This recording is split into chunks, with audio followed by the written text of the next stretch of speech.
There are different types of ADHD and not all treatment fits every single person. We have identified 7 different types of ADD, and treatment isn't the same for each type. So type 1 is classic ADD, someone who's inattentive, someone who's hyperactive, and someone who's impulsive, all at the same time. Type 2 is inattentive ADD, and this is a type that gets missed a lot, especially in girls. The third type is overfocused ADHD. It's not that the person can't focus, it's that the person has a hard time controlling their focus. Fourth type of ADHD is temporal lobe. They're really important for mood regulation. The fifth type is limbic ADD, and this is a person who feels depressed, sad, not motivated. The sixth type, ring of fire ADD. It looks like their brain is literally on fire. The final type, anxious ADD. This is a person who is nervous, who's tense, and that anxiety gets in the way of their ability to focus. So there's no way that a one-size-fits-all treatment is going to work. With that, let's talk about treatments. Every day, you are making your brain better, or you are making it worse. Stay with us to learn how you can change your brain for the better every day. Are you struggling with anxiety, depression, obsessive thinking, past emotional trauma, ADHD, or brain fog, and don't know where to turn? Are your relationships a mess and you don't know why? Have you had a brain injury, concussion, or just don't feel the same after COVID? Is your memory worse than it was 10 years ago? Or do you have a parent or grandparent with dementia and want to work on prevention?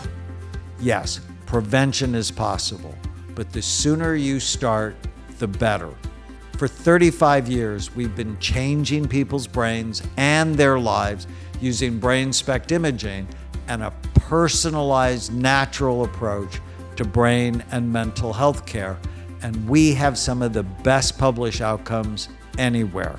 Go to amenclinics.com to learn more. And when you call us, mention Podcast 10 for a 10% discount. Welcome back to the Change Your Brain Everyday podcast. As you may notice, I am not Daniel Amen. I am Dr. Stephen Storage. I'm one of the psychiatrists at Amen Clinics. I've been part of Amen Clinics for about 4 years. I'm one of the associate medical directors here, and I am a child, adolescent, and adult psychiatrist who sees a little bit of everything. But today, we're going to be talking mostly about ADHD, some of the myths around ADHD, how do you manage ADHD effectively, what is ADHD in the first place, and I'm excited to share that with you guys today. So what is ADHD? Many people have heard of it, but not everyone understands it well. It stands for Attention Deficit Hyperactivity Disorder. It used to be called ADD, Attention Deficit Disorder. Now it's called Attention Deficit Hyperactivity Disorder, and there's multiple types, but in traditional psychiatry, there's really only 3 types that are described. Inattentive ADHD, that's the person who has a hard time focusing, doesn't stay on task, mind is wandering, they're in a conversation and they realize that they haven't been listening for the last 3 minutes. They meet someone and forget their name instantly. Then there's hyperactive impulsive ADHD. That's a person who's restless, fidgety, blurts things out, might have really big feelings and big emotions, might have a hard time waiting their turn, for example. And then there's a combined type. Those are the classic 3 types of ADHD that are described. It turns out there's way more than 3 types. In our research, we have identified 7 different types of ADD. And it's very important to differentiate what type of ADD a person has, because treatment isn't the same for each type. So those of you who have been affected by ADHD may know of someone who has been diagnosed with ADHD and then they get a standard treatment for ADHD and they don't do well, right? And there's others who get a treatment for ADHD and overnight their life changes. They feel like they can think clearly, they can focus, and they can lock in. And so the difference is there are different types of ADHD and not all treatment fits every single person. So I mentioned 7 types, and this is based on actual brain imaging research. So just a word on that. Classically, when you go in to get a diagnosis for something like ADHD, it's going to be based solely on symptoms.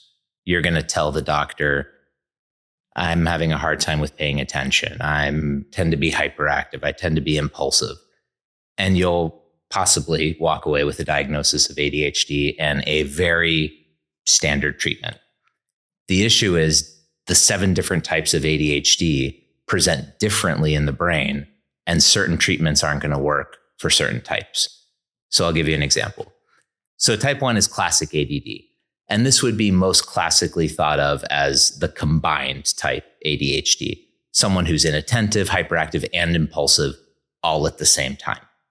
And when you look at brain imaging, specifically SPECT imaging, the type of imaging we do at Amen clinics, stands for a bunch of stuff we don't need to get into, but it is a scan that is looking at blood flow in the brain. So it's looking at where blood is actually going. And the reason you care about blood flow is blood flow tells you about activity level. So if there's a part of the brain that's extremely active, it gets more blood flow. If there's a part of the brain that is sleepy or underactive, it gets less blood flow. And so the 7 different types have different blood flow patterns. So I'll go through some of them. Hopefully you have enough attention to bear with me. The first is classic ADD. And so that would be more, most similar to combined type ADHD. And that would look like someone who's inattentive, someone who's hyperactive, and someone who's impulsive, all at the same time. And the way that that tends to show up on a SPECT scan is reduced activity in the prefrontal cortex. So the prefrontal cortex is the very front of our brain, right behind our forehead.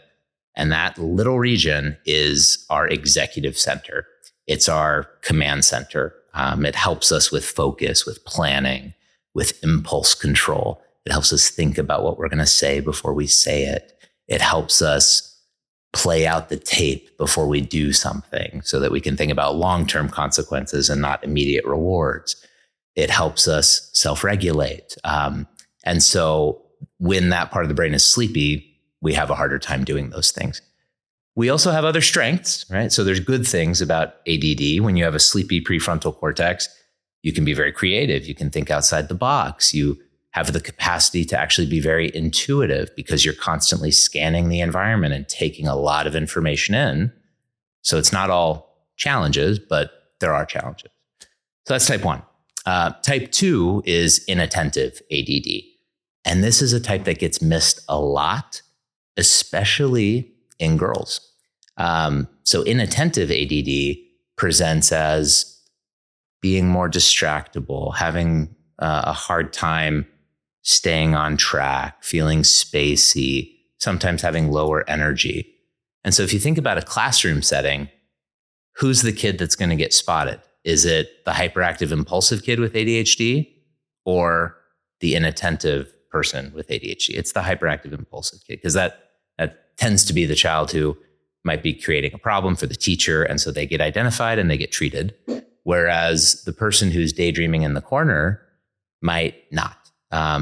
But that person is suffering too, because of their challenges with focus, they may not be performing at the level that they could in school. And it's not because they're not smart. It's because they are unable to see clearly, like similar to a child who needs to wear glasses at the front of a classroom who doesn't have their glasses on that day. It's not that they are less intelligent that day. It's that they literally can't focus on what is being taught. And it's the same for inattentive ADD. But for a child who has undiagnosed, untreated inattentive ADD and is constantly getting negative feedback about their performance, but is not being brought to care because they're not creating a problem necessarily, that chips away at self-esteem. And then you end up seeing things like depression, anxiety down the road. The way that inattentive ADHD tends to show up is actually similar to classic ADHD on a scan, that is. And that would be sleepiness in the prefrontal cortex as well. The third type is overfocused ADHD. which might sound like a paradox, right? Overfocused attention deficit. Here's what happens with overfocused ADHD. It's not that the person can't focus. It's that the person has a hard time controlling their focus, controlling what it is that they need to focus on. So actually, they're better than anyone in the world at being able to hyper focus, lock in when it's important to them, when they're interested. Think of a child who is playing video games for 4 hours and you're calling their name 16 times and they don't even hear you. That is over-focused. But when it's time to do math homework, 2 minutes feels like 2 hours. So that would be an example of someone who is hyper-focusing on some things and having a hard time shifting, which ultimately leads to attention deficits in many areas of life. The other way that overfocused ADHD shows up is getting stuck on thoughts, looping on things, feeling rigid. Change is really hard to accept. If there's a plan and it doesn't go according to plan, or something has to get canceled, that doesn't sit well with a person with overfocused ADHD. They can be obsessive, they can ruminate, and they can essentially feel like there's a hamster running on a wheel in their brain. And the way it shows up on a SPECT scan is a specific part of the brain that lights up, and it's called the anterior cingulate gyrus, which again sounds very fancy, but it's not that fancy. It's a part of the brain where my fingers would intersect, this little stretch of tissue, and you can think of it as the brain's gear shifter, if anyone remembers driving a stick shift, gear shifter. And so when that part of the brain heats up, our gear shifter gets stuck and we have a hard time shifting. And so that can show up clear as day on a SPECT scan for someone with this type of ADHD. And the treatment is different than traditional ADHD. So for the first two I talked about, classic and inattentive, waking up the prefrontal cortex is going to be very effective, right? Things that increase dopamine and norepinephrine, those are essentially the fuel for the prefrontal cortex. That's going to be really helpful for classic and inattentive ADHD. For overfocus, you might need to do that, but you also need to get that gear shifter unstuck. And that tends to be achieved by things like increasing serotonin. And hopefully you guys know enough about Amen clinics to know that we're not approaching those goals just through medications. Medications can help, but it's not the only way. And we'll talk about that later on in the podcast. The fourth type of ADHD is temporal lobe ADHD. That's where a part of the brain on the sides, right by the temples, hence the name temporal, gets involved. And you can think of the temporal lobes as being something like the temper lobes. They're really important for mood regulation. And I think in pictures and analogies. So here's the analogy that I use to remember that. If you imagine that you're at a bowling alley and you're holding a bowling ball, the bowling ball would represent whatever you're holding onto emotionally in that moment. The temporal lobes on the sides are sort of like the bumpers or the guardrails that you can put up for kids when they're bowling, or adults who don't know how to bowl. And when they're up, bowling's pretty easy. You don't need to try. You can close your eyes and you're going to hit pins. But when they're down, it's way harder to contain that bowling ball. And so if the bowling ball represents frustration, now it looks like anger and rage. If it's sadness, we're in a depression and we're stuck in it. We can't get out. Anxiety, panic, stress, overwhelm. Could be any one of those things or all of them. And so for a person with temporal lobe ADD, they're going to have more mood instability. They're going to have a harder time regulating their mood in addition to the focus challenges. And then the other thing that the temporal lobes are really important for is memory. A very important structure of the brain called the hippocampus, which is the main memory center of our brain. It lives in the temporal lobes. So if the temporal lobes get sleepy, oftentimes memory does too. And we can see more forgetfulness. A lot of people with ADHD deal with forgetfulness, but there's a distinction. So with temporal lobe ADHD, the forgetfulness is because the memory file is not in the filing cabinet. Whereas with other types of ADHD, the file is somewhere, but it's scattered among other files and we have a hard time retrieving it. So a lot of people with ADHD deal with forgetfulness. With temporal lobe ADHD, it's even harder to retrieve the memory file. The next type of ADHD, the fifth type, is limbic ADD. And this is a person who feels depressed, sad. They're not motivated. They have a lot of automatic negative thoughts, or ants, as Dr. Amen might call them. They have a lot of core negative beliefs about themselves. They aren't really enjoying things the way that they used to. They look depressed. And as part of that, they also have a very hard time focusing. It turns out that depressed brains send less blood to the prefrontal cortex. So when we're feeling down, when we're feeling sad, when we're feeling depressed, that part of our brain deactivates and it's harder to focus. And with limbic ADD, another part of the brain steals the show and lights up. And that's called the thalamus. And it's deep inside the brain. It's the emotional gatekeeper to our brain. And when it lights up, it steals activity from other parts of our brain and makes it harder for us to lock in and focus. Healing takes a team. At Amen Clinics, we have over 50 specialists, from psychiatrists to integrative medicine doctors, nutritionists, and therapists, all working together to help you thrive. Visit amenclinics.com. The sixth type, and if you're still paying attention, you may not have ADHD. Just kidding. You may be really interested and hyper-focused. Ring of fire ADD. So it sounds dramatic because it can present pretty dramatically. When you look at a scan for someone with ring of fire ADD, it looks like their brain is literally on fire.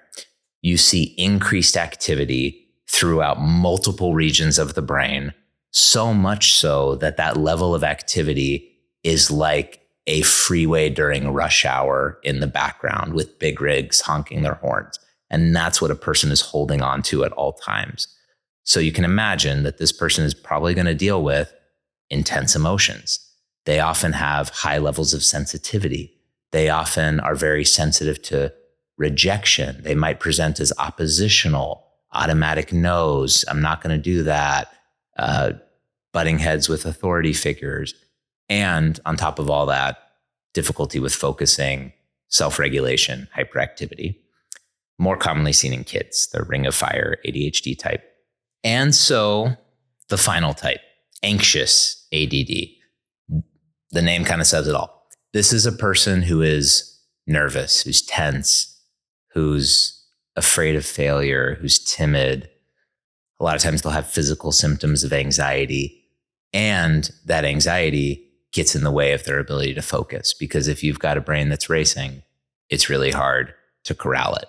And the way that that shows up on a SPECT scan is deep in the brain, there's two little structures called the basal ganglia, and they are our brain's fight or flight centers.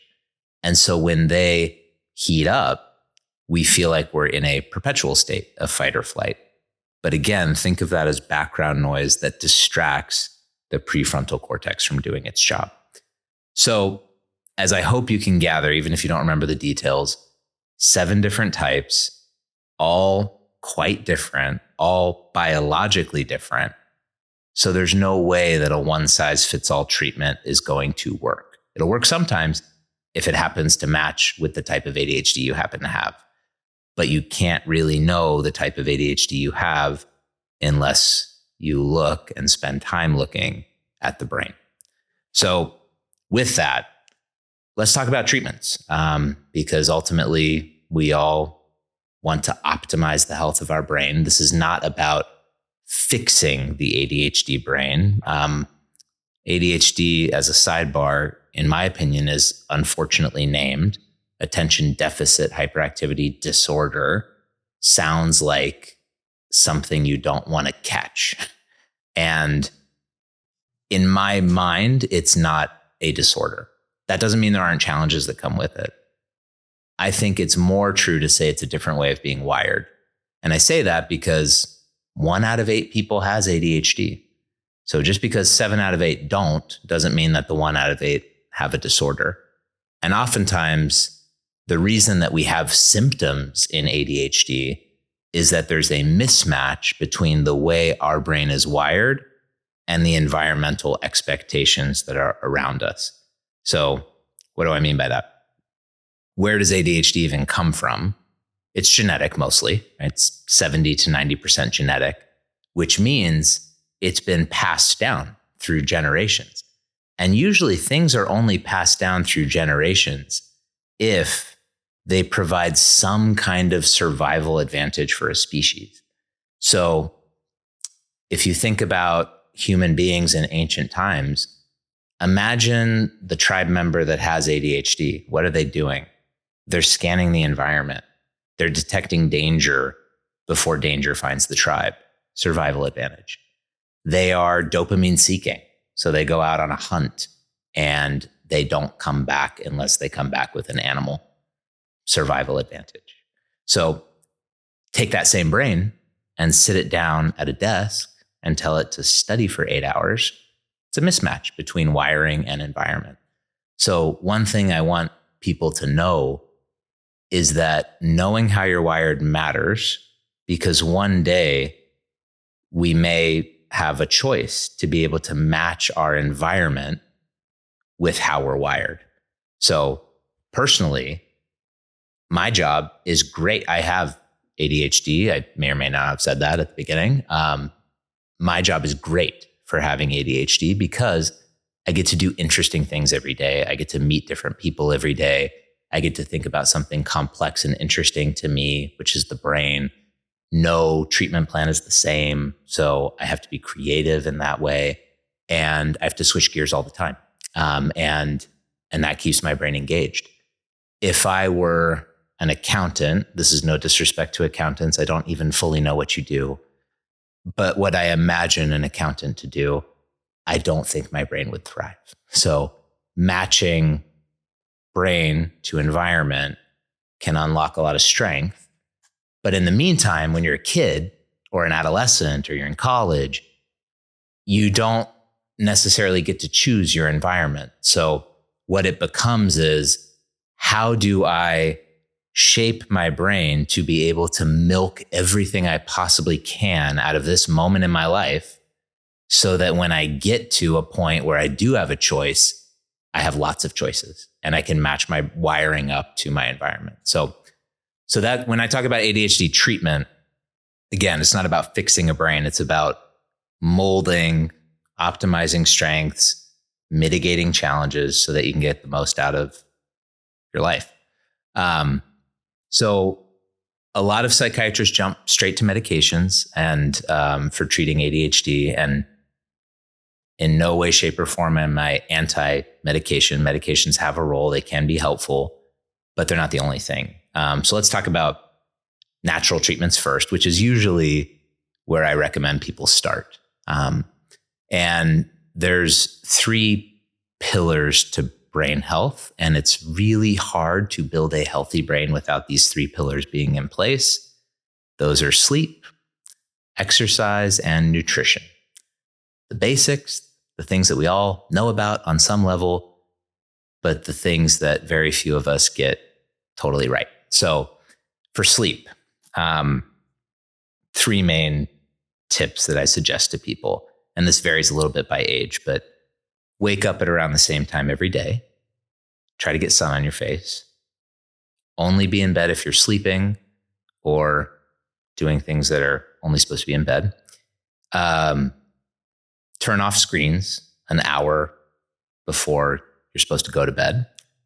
It turns out that light from a screen, our brain doesn't really know how to differentiate that from light from the sun. So you can fall asleep scrolling, but you're not going to get into deep sleep. And those would be the main sleep tips, making sure you're getting an adequate amount of sleep. We all have slightly different sleep needs, but developing brains need more than adult brains. Exercise.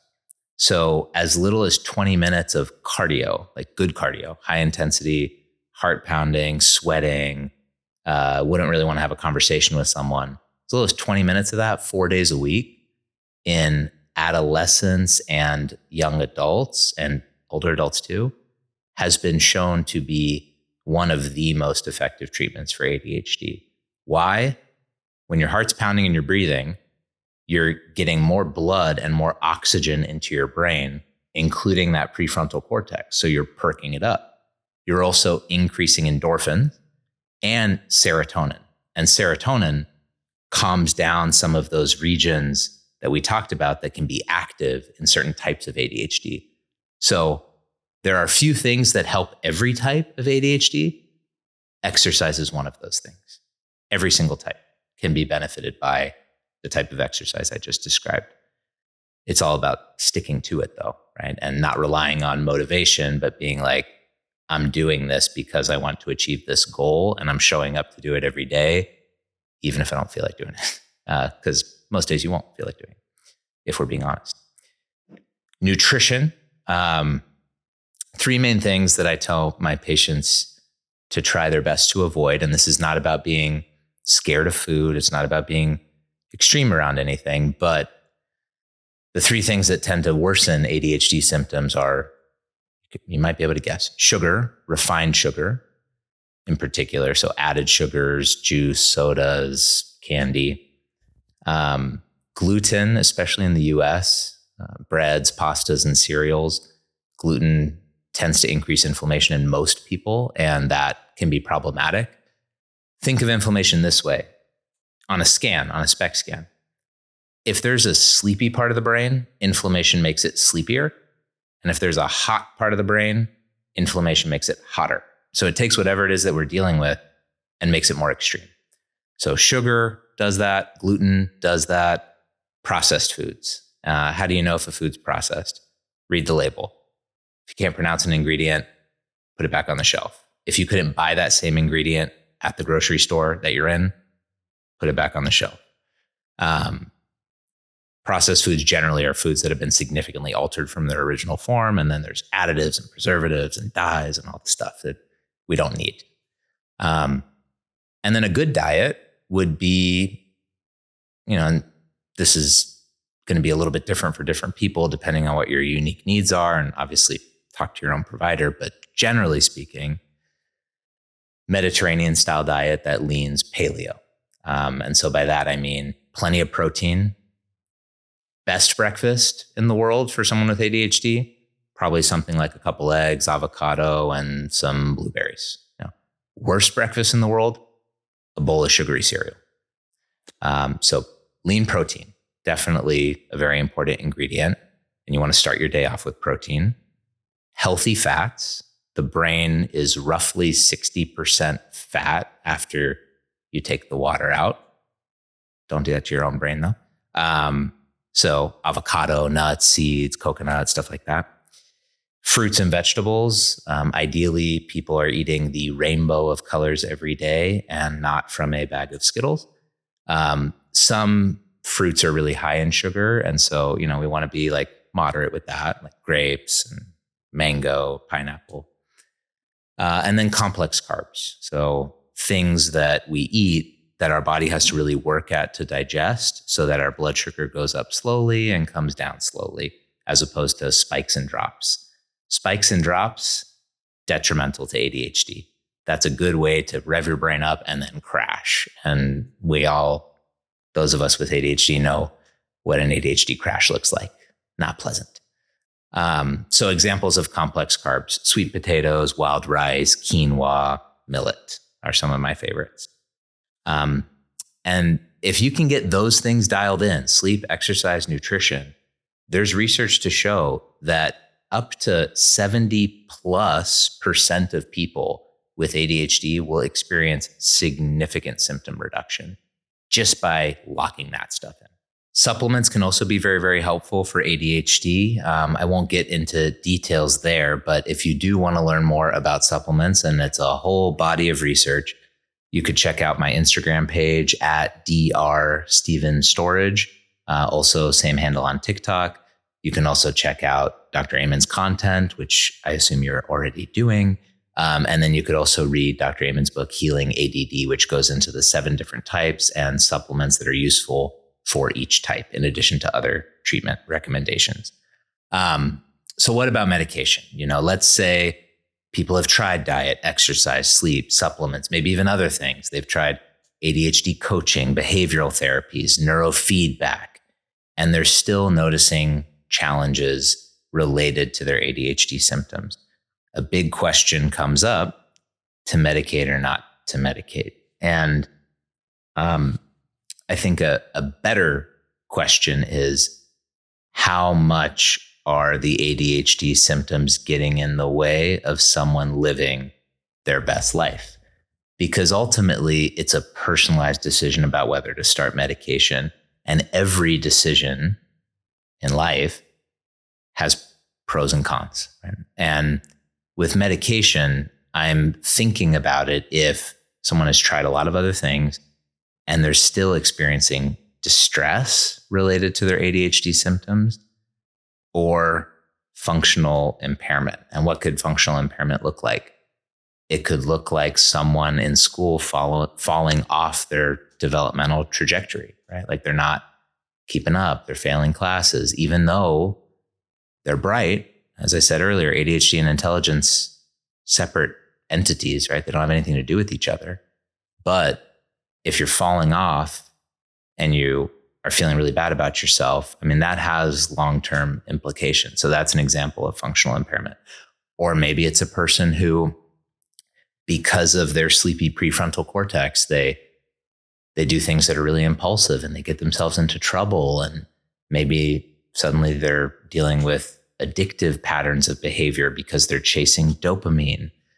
That would also be an example of both distress and functional impairment. So when we're making a decision about whether to try a medication, it's number 1, what else has been tried? What natural things have been tried? Number 2, how are you doing? And if it feels like you're not living your best life, sometimes a medication can be helpful. The key, though, is to choose the right medication. And the key there is to know what type of ADHD you're treating. So the most common medication that people think about with ADHD are the stimulants. So things like Ritalin, Adderall, Vyvanse, Concerta. The way that this class of medicines work is they increase dopamine and norepinephrine, which, as I mentioned earlier, are sort of like the gas, the fuel for the prefrontal cortex. So you take a medicine like Ritalin or Adderall or Vyvanse, it transiently increases dopamine and norepinephrine, fuels the prefrontal cortex, and the holes or the sleepy areas that you would see on a SPECT scan go away. And so the person is able to access that part of their brain and focus, lock in, have a good brake pedal, etc. The interesting thing, though, about the stimulants is that's only going to help if the type of ADHD you have is related to having a sleepy prefrontal cortex. What happens when you give that same stimulant to someone with, let's say, over-anxious ADHD? In over-anxious ADHD, the prefrontal cortex might look okay, but it's those basal ganglia, those anxiety centers, those fight or flight centers that are raging away deep inside the brain. If you add a stimulant to that, that can be like lighter fluid on a fire, and that background noise is even louder. So this is a person who takes the stimulant, and they've heard success stories in other people like, oh, it changed my life overnight. I'm able to really focus. They take it and they're jittery and they can't eat and they can't sleep and they feel really anxious and their focus is no better and they feel wired. It doesn't work for everyone. And so over anxious ADHD stimulants tend to not be the first go-to. Over focused ADHD, sometimes stimulants aren't the right place to start. Ring of fire ADHD, sometimes stimulants are not the right place to start. They may eventually be part of a treatment plan, but usually not the place to begin.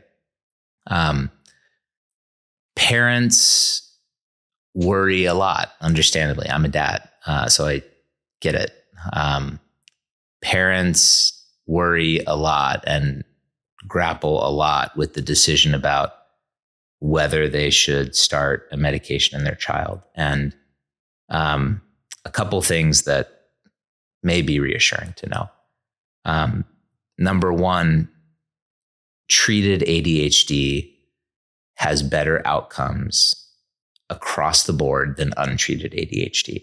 And by treated, it doesn't necessarily mean meds. It could mean natural treatments too. But if those have failed or not been successful enough, meds, people worry that medications are going to be addictive. And actually what the research shows is that if someone has untreated ADHD, they are far more likely to deal with challenges related to addiction down the road because their brain is trying to fill that void, to chase that dopamine. And so they end up chasing it in ways that might not be healthy. Whereas treated ADHD individuals are much less likely to deal with addiction later on in life. So the medication actually helps reduce the risk of addiction. Another thing people worry about is, well, what about long-term effects? What about long-term consequences, especially of medications like the stimulants?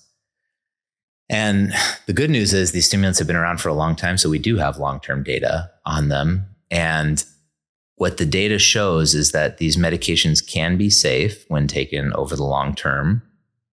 So what about side effects of stimulant medications? Two main things to think about. One is that they can make people less hungry.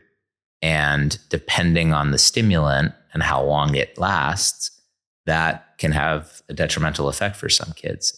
There's ways to work with it and around it, but it is something to be aware of. Some kids on stimulants and adults on stimulants can feel less hungry.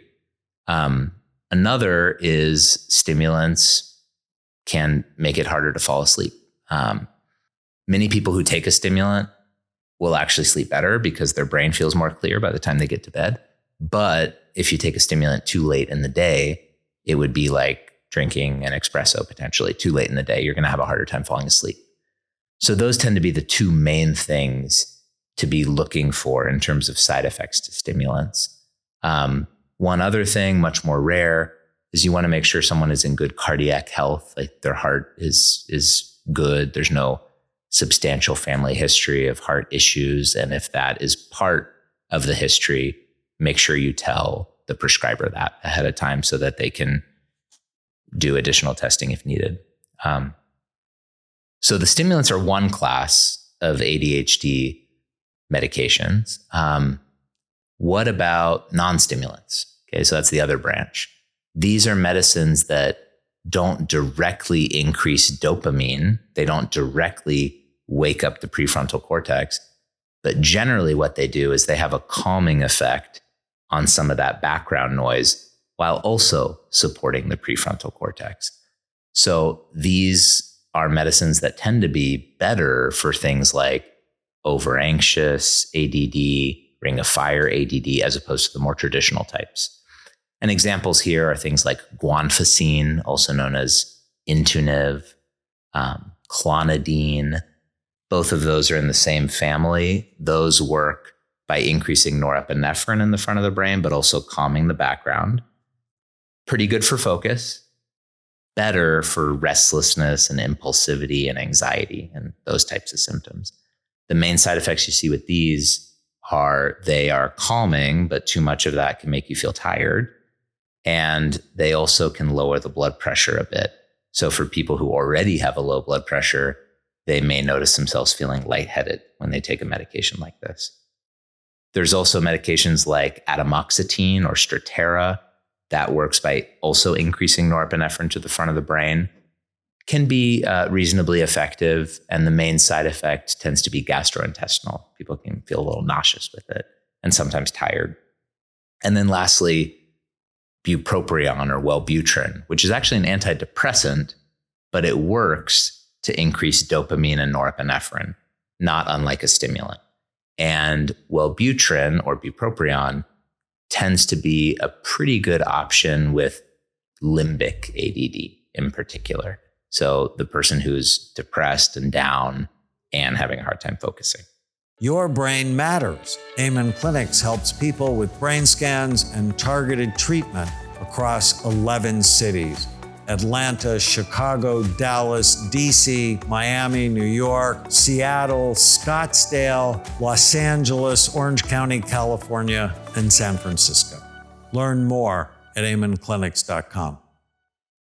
We talked about a lot today. We talked about what ADHD is and isn't. We talked about the 7 different types, treatment options, both natural and medication. There's a lot more to get into. And if you'd like to learn more about ADHD and what type of ADHD you may have, check out addtypetest.com. You'll have to brave through about 80 questions, but if you do, it'll probably give you a good idea of what type you have. It's not a substitute for a full evaluation. If you are interested in a full evaluation with one of our providers, you can go to amenclinics.com. We have multiple sites throughout the country. You could also read about ADD with the Healing ADD book by Dr. Amen. And you're welcome to follow me on Instagram at @DrStevensStorage. I mostly talk about ADD and ADHD. See you guys next time.